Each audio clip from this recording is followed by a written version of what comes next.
사랑하는 여인에게 뭐든 해주고 싶었던 정조는요. 정삼품에 봉한 지 단 5개월 만에 성덕임을 정일품 빈에 봉합니다. 오. 그리고 화목하다라는 의미를 담아 직접 의빈이라는 명칭을 내리죠. 덕임에 대한 정조의 애정은 정말 각별했습니다. 정조는요, 국사를 마치면 곧장 성덕임을 찾아갑니다. 야. 네. 술 한 잔 기울이면서 덕임과 이런저런 이야기를 하며 피로를 푼 거죠. 직접 한 요리를 먹기도 했다고 합니다. 너무 좋았겠다. 두 사람의 그 알콩달콩 참기름 신혼생활. 게다가 둘 사이에 아들까지 생겼으니 또 아들이에요. 정조는 뭐 더할 나위 없이 행복했겠죠. 또 아들. 첫 번째 왕자. 그러니까요. 왕자잖아, 왕자. 번째 아들을 안겨준 게 성덕입이네요. 그러니까. 그러니까요. 어우, 야. 그렇다면 이렇게 정조의 사랑을 받는 유일한 후계자를 낳은 의빈 성덕임의 위상은 어떻겠습니까? 왕실 어른들에게 있어서도 정말 복덩어리 그 자체였을 겁니다. 그렇게 대단한 지위에 올라서고 행복한 나날을 보내던 성덕임. 그런데요. 그런 덕임에게 늘 마음에 걸리는 한 사람이 있었어요. 있지. 이 사람. 있을 수밖에 없지. 스스로 옳고 유익한 것을 행했고 겸손히 억누르고 두려워 조심해 행동했다. 내전을 모시는데 성심을 다해 준비했다. 성덕임이 신경 쓴 사람 바로 중전인 효의왕후였습니다. 맞아요. 마음 썼잖아요. 진짜 착한 것 같아. 결혼한 지 10수년이 지나도 아이 한 명 낳지 못한 당대 인식으로는요. 이거 중전의 측문을 다하지 못한 왕실 죄인과 다름없거든요. 남편인 정조는 덕임만을 깊이 사랑하고 있었고 원자와 덕임, 정조 이 세 사람이 가족처럼 오붓하게 지내는 걸 그저 지켜만 봐야 되잖아요. 이런 상황에서 그 효의왕의 심경이 어떻겠어요? 아무리 덕이 넘치는 사람이어도 이 궁궐 안에서 외롭고 쓸쓸할 수밖에 없었겠죠. 덕임은 그런 중전의 마음을 충분히 아리고 있었던 겁니다. 그래서 중전 앞에서 아들 낳았다고 이거 유세 떨긴커녕 자신을 한껏 낮춘 거예요. 자신은 낳기만 했을 뿐 원자는 중전의 아이입니다 라고 못을 받기까지 합니다. 당시엔 원자가 태어나면요 바로 중전의 아들로 입적이 되어야 했습니다.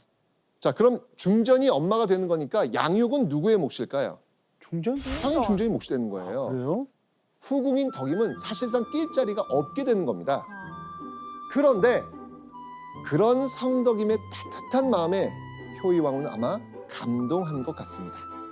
효의왕후는 기꺼이 덕임이 아들을 기르도록 허락해 준 겁니다. 와, 진짜. 이건 있을 수 없는 일인데. 아유, 쉽지 진짜. 않죠. 쉽지 않죠. 이렇게 그러니까 중전 후궁이 서로서로 배려를 하고 그런 관계는 정말 드문 그런 현상인데요. 정조 역시도 첩이 사랑을 받으면 정씨를 모함하기 마련인데 둘 사이는 다르다. 이렇게 해서 되게 신기해요. 그래서 정말 자매처럼 지냈다 이렇게 쓰고 있거든요. 그리고 원자가 3살이 되던 1784년 8월 왕실에 오랜만에 큰 경사가 생깁니다. 뭐지? 자, 이건요 바로 세자 책봉식이 열리던 날을 그린 8폭짜리 병풍입니다. 자, 먼저 요 세폭에 그려진 건요 당시 창덕궁 인정전의 모습입니다. 잘 보시면 이쪽 위쪽 이 중앙에 요 비어있는 자리, 요 비어있는 자리는 누구의 자리일 것 같아요? 왕. 그렇죠, 맞습니다. 정조입니다. 못 그린다 했어요. 그렇죠, 맞습니다. 맞아. 왕이나 세자는 안 그린다라고 그래요. 배웠으니까. 모르셨어요? 알죠. 왕은 남기면 안 돼요. 아유, 용안을 그릴 수가 없습니다. 맞습니다. 자, 그리고요 이 세폭에 그려진 건요 창덕궁 중의당입니다. 자, 역시 위쪽 이 중앙에 빈 방석 세자가 앉는 자리입니다. 책봉된 세자는요 훗날 문효세자라고 불리게 됩니다. 무녀는 강함과 유연함을 두루 갖추고 효를 행한다라는 뜻이거든요. 자, 보시면 알겠지만 와, 정말 어마어마하게 많은 수의 문무백관과 궁에서 일하는 사람들까지 인사를 올리고 있습니다. 야, 지금 우리 마음이 제 마음이 터질 것 같아요. 그러니까. 그죠? 뿌듯하지 않냐? 네.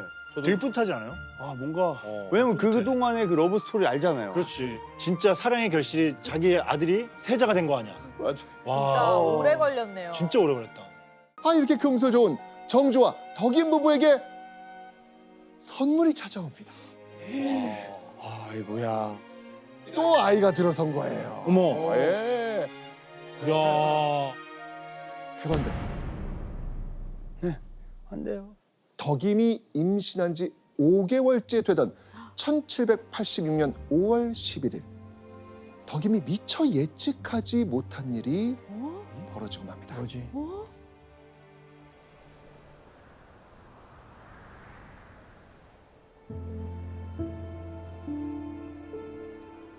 우리 아가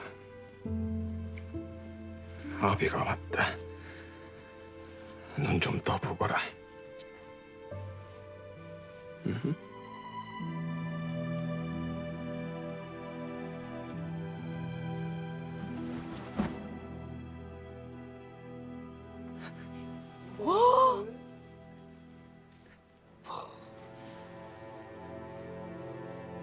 정조와 성덕임의 금지오겹이자 후계자 문효세자가 겨우 5살 나이에 세상을 떠난 겁니다.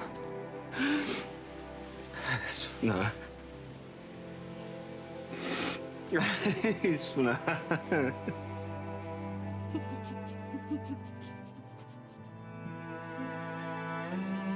말도 안 돼.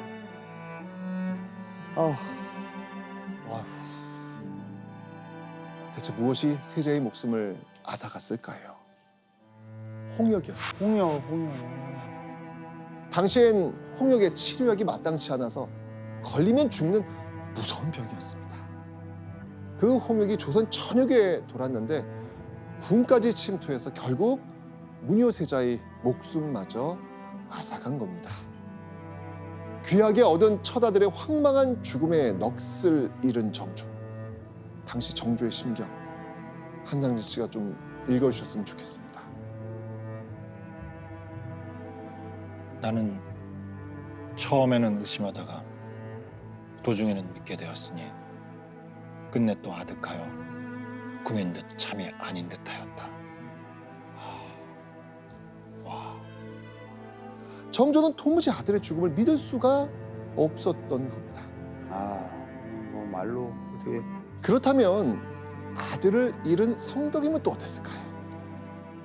또 임신 중이지 그러니까요. 않았어요? 맞습니다. 5개월 차인데 지금. 이때 아들의 죽음을 맞닥뜨린 성덕임의 모습을 보고 궁한 사람들이 괴상하다라고 하면서 수군수군 됐다고 합니다. 가슴을 쥐어뜯으며 울면서 쓰러져도 이상하지 않을 순간에 덕임은 얼굴빛 하나 변하지 않고 울지도 않았다고 합니다. 자, 예원 씨가 그 기록 한번 읽어주시죠. 몸은 제 것이 아닙니다. 만약 정에 끌려 방자하게 마음대로 슬퍼하며 제가 스스로 돌보지 않는다면 나라에 죄를 짓는 겁니다. 유산이 될 수 네. 위험하니까. 유산이 될 수도 있으니까. 덕임은 왕의 아이를 품고 있는 자신의 몸은 나라의 것이다. 그런 상황에서 감정을 추스르지 않고 마음대로 슬퍼하는 건 이거 나라의 죄를 짓는 일이라고 생각을 한 겁니다. 그 다음 후사를 생각해서 그렇죠. 맞습니다. 울지 않은 거네요. 맞습니다. 더욱 마음 아팠던 건 사실 덕임은 아들이 아플 때 곁에 가보지도 못했거든요. 왜였을까요? 임신 중이니까 뭐 그렇게. 건강에 위협이 될 수 있잖아요. 맞아요. 그렇죠. 아플 때 한 번 안아주지도 못하고 얼굴 한 번 못 보고 아들을 떠나보낸 덕임은 왕실을 위해, 국가를 위해 아이를 무사히 낳아야 한다는 일념으로 슬픔을 삼키고 누르면서 버틴 겁니다. 부모라면 이게 그럴 것 같아요. 겉으로 티를 안 낸 거지 속으로는 아마 다 찢어지고 그리고 하나하나가 다 그냥 내 탓인 것 같은 생각할 것 같아요. 그 무렵 슬픔에 잠겼던 정조는 신이 마음을 추스르고 아들의 장례를 준비합니다. 아, 이거 너무 슬프다. 정조는 사랑하는 아들을 궁궐 가까이에 두고 싶어서 오늘날 서울 용산구에 있는 효창공원 자리에 묘를 조성합니다. 그곳의 이름이 바로 효창묘. 효성스럽고 번성하다라는 뜻이었죠. 아, 자, 이렇게 무뇨세자를 이룬 후에 덕임의 배는 계속 점점 불러옵니다. 정조와 덕임은 서로를 의지하면서 그 새 생명을 기다렸죠. 새로 태어날 아이가 있다는 사실이 어쩌면 둘에게는 삶의 희망이 되어주지 않았을까라는 생각이 듭니다. 4개월이 흘렀습니다. 덕임은 9개월 만삭이 되었죠. 그런데 아이가 태어나기 한 달 전 왜요? 덕임의 처소에서 쿵 하는 소리가 들립니다. 무슨 아, 일이었을까요? 안 돼요. 덕임이 가슴에 통증을 느끼고 쓰러진 겁니다. 그 이젠원고라고 하는 기록에 보면은 의빈이 자현증을 앓았다 이렇게 돼 있어요. 이걸 현대적으로 좀 풀어보면 그 임신해서 자궁이 커지잖아요. 그러면 주변에 이제 장기가 압박을 받게 되는데 그래서 호흡곤란, 위경련 이런 증세가 나타난다고 합니다. 그러니까 아들을 잃었잖아요. 네.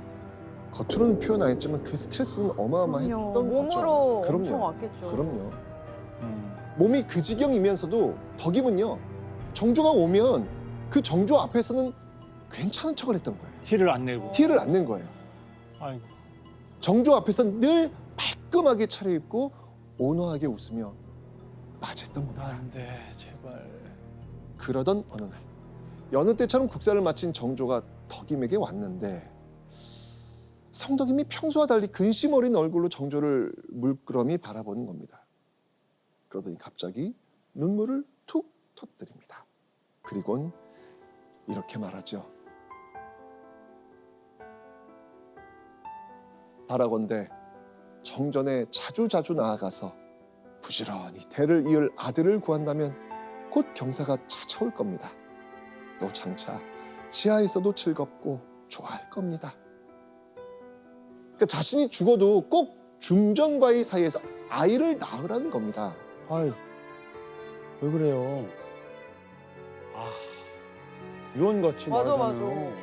약간 죽기 아유. 전에 하는 말 같아요. 정조는 자신의 품에 안겨 그간 못했던 말들을 천천히 하는 덕임을 보며 알겠다 고 눈물을 흘리면서 고개를 끄덕였습니다. 그리고 다음 날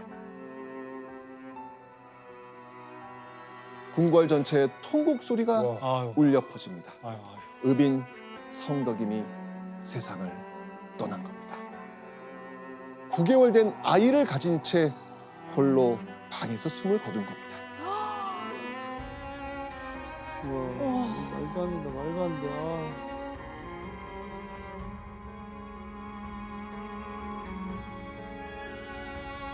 덕임아. 덕임아. 덕임아. 눈 좀 떠보거라. 덕임아.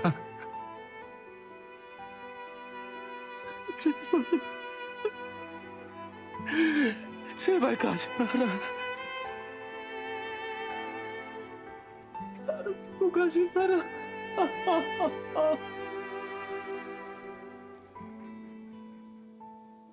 불과 4개월 사이에 무뇨세자를 잃고 또 사랑하는 덕임마저 잃은 정조.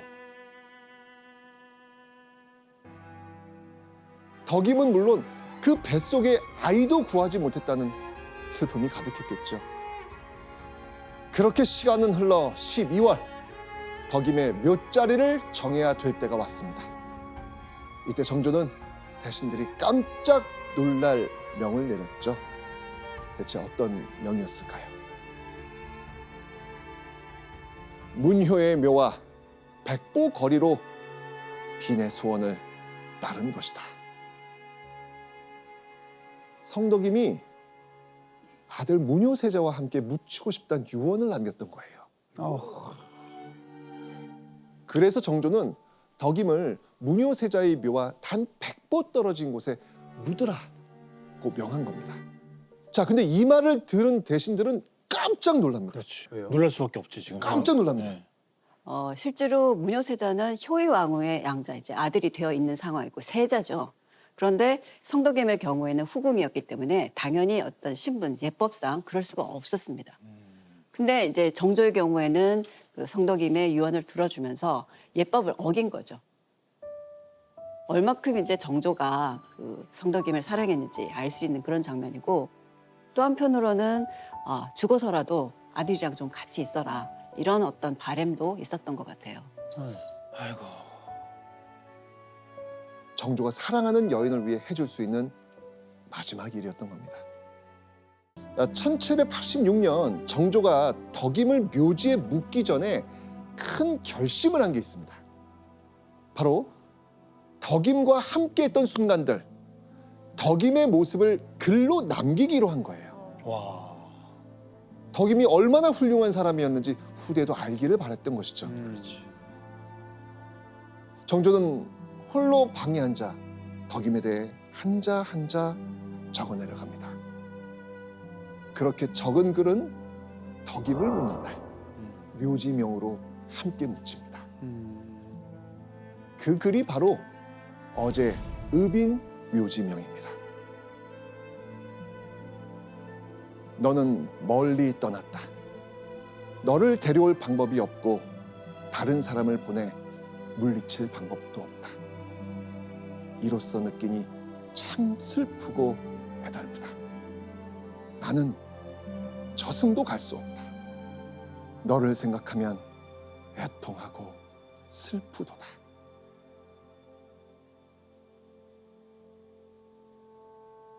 하지만 땅에 묻었다고 덕임을 쉽게 잊을 수 있었을까요? 그럴 수 없었겠죠. 정조는 이후로도 3년 동안 해마다 빠지지 않고요, 성덕임의 제삿날에 올리는 제문을 직접 씁니다.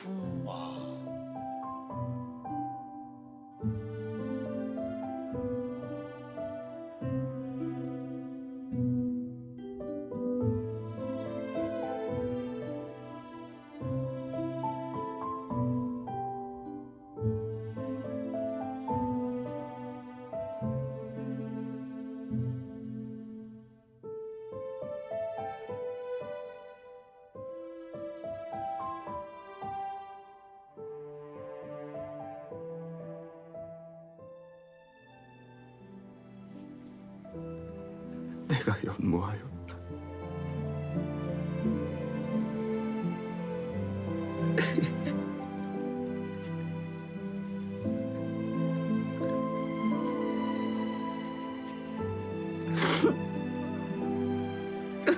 덕임아,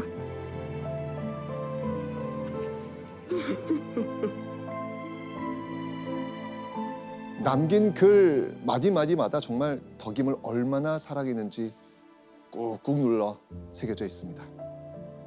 보고 싶어도 볼 수 없는 덕임을 그리워하면서 일을 마치고 홀로 있을 때, 궁궐을 걸을 때 덕임과 함께했던 순간을 문득 떠올리곤 했겠죠.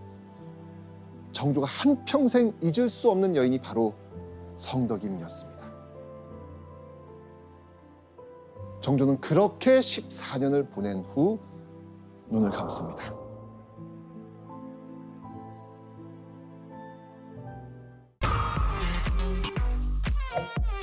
프랜차이즈가 그렇게 쉽게 되는 건 아닌데. 사장님 나와라 오바 사장님.